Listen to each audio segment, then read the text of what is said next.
Okay, quick summary then, and to be honest, I've had to re-record this about 4 times because every time I've played it back, I'm kind of thinking that doesn't really reflect what I think about the car. So fingers crossed I get this one right and I won't have to do any more recordings of this section. So I started off kind of, wow, excited, electric car, lovely to drive. And then a few things kind of got to me when I realised, the spec of the car really isn't very good. This thing is pretty poorly equipped. And I know it's a Technic, I know it's the bottom of the range, but at the end of the day, it's a £75,000 electric car. So it should have some good stuff on it, and to not get blind spot monitors, to not get rear cross traffic alert, to not get adaptive cruise, to not get high beam assist, to not get rear cup holders, to not get heated rear seats. That's all pretty poor. Even the pre-sense, I've got a feeling that only works really around town speeds. It doesn't work at high speeds. So again, basic safety stuff, side airbags, those kind of things, they should be standard and they're not. Tech-wise, pretty disappointing. Some other things about it are really good. I love the wireless CarPlay for my iPhone. I think the sat-nav system is really good.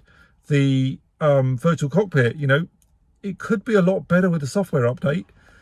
It's pretty decent, and I do like it, but it could be a little bit better with a little software tweak. Again, most of the stuff like the adaptive headlights, the adaptive cruise, that kind of stuff, the hardware's in place. So again, that could just be switched on and it would make it a nicer car overall.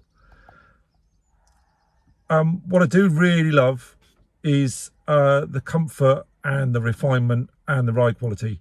This is the most comfortable car I have been in. I've been in a Tesla X, best American car I've been in, but it's not on the same category as this. This is fantastic. This is so quiet. This is so comfortable. This is so quick. It is absolutely brilliant.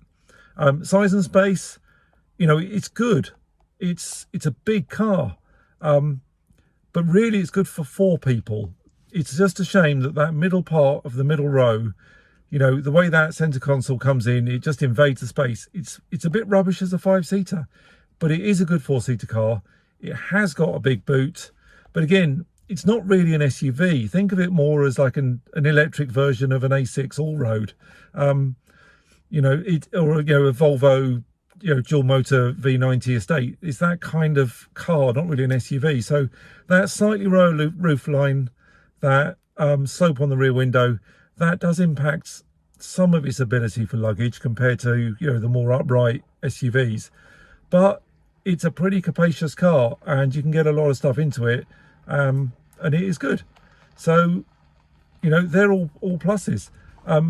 Recharging, if you're going to go electric, road trip, kind of long distance stuff, the joy of this is it doesn't matter if you run down to 10 miles of range or you just run down to 120 miles of range left and you stop and you want to top up.